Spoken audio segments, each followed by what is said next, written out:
Good afternoon. Today's August 9th, 2025. This is going to be my week 6 assignment for FTE 217. There are 5 parts to this video and we've only got 5 minutes to do it. That's a minute per part, so we're going to kind of scream through this thing. First thing we're going to do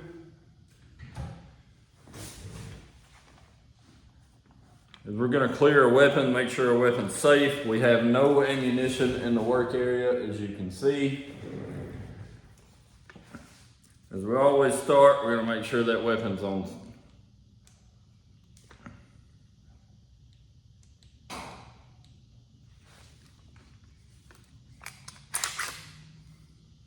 Going to open that bolt. Make sure that weapon is on safe. It is. Then we're going to visually and physically inspect the chamber. We're already at a minute. We haven't even cleared the weapon yet. Y'all really need to make these things longer. All right, so for part 1, we're going to field strip the firearm. So we know we got a clear weapon. We're going to drop that. We're going to take these takedown pin. Loose. Going to remove the bolt and the charging handle. There's your bolt.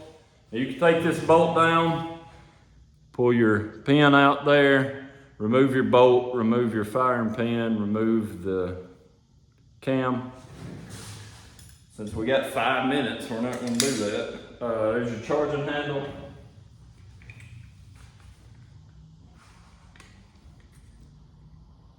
Take the front pin. That's essentially a field strip rifle. We can remove the buffer spring and buffer. For the essence of time, we're not going to do that.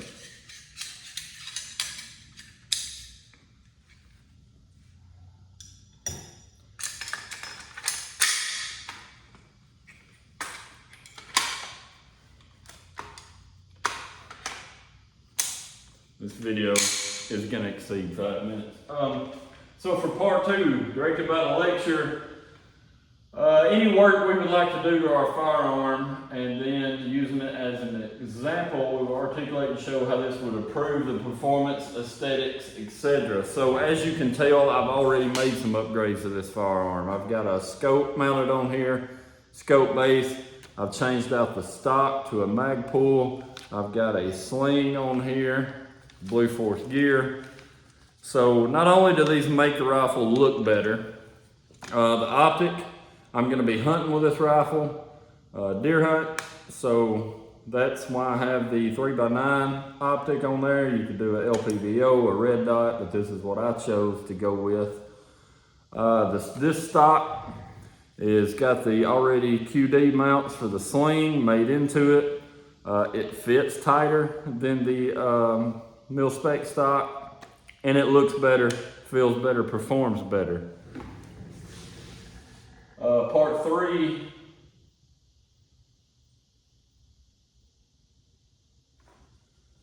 we need to identify stuff we would like to do to it. I thought about upgrading this trigger. This is a pretty dang decent trigger. I've shot this, it groups excellent. I'm extremely pleased with the way it shoots. So I could possibly change out that trigger, probably not. I would want to add a bipod to this, had one on it, didn't really like the way it mounted. So I'll look for a different one there. Maybe a different muzzle device. Like I said, I'm just going to be hunting with it, not that big of a deal.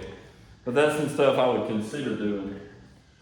For part 3, we're going to compare several aftermarket trigger systems and articulate how they improve trigger performance. So you've got the Timney trigger, the Geisley trigger, and Trigger Tech triggers. Those are the 3 I kind of look at.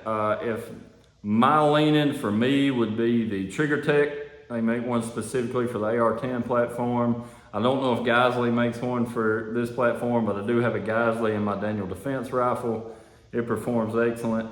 If I were to go with those, I believe the Trigger Tech AR-10 trigger would be the one that I would go for this one. But this trigger performs pretty dang excellent. Part 4 is to articulate whether or not we plan to dimple the barrel. This barrel, the stainless steel barrel that was sent to me from SDI, came pre-dimpled from the factory. Had it not have came pre-dimpled, I probably wouldn't have done it. The tools you need to make sure that's lined up and you're perfectly center of that barrel, I don't really have that.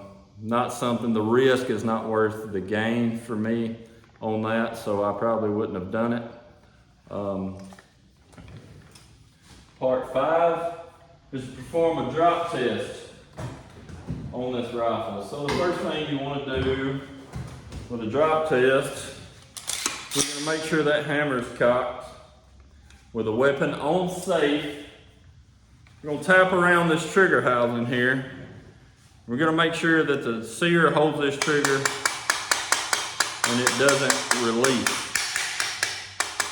We're not just going to beat it to death because I don't want to mar a brand new rifle up. We're going to tap around those trigger pins in here, as you can see, listening for that to release. It didn't. Next thing we'll do, I'm going to take this buttstock. I'm on a concrete floor in my shop. I'll lower this down so you can maybe see that a little better. We're going to tap it. Trying to simulate a drop.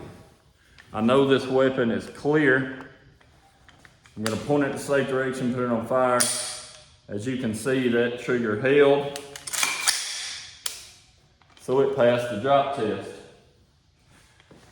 I'm already 2 minutes over the video, so I'm going to end it right there. This was my week 6 assignment for FTE 217. My name is Dennis Metters. Today is August 9th, 2025.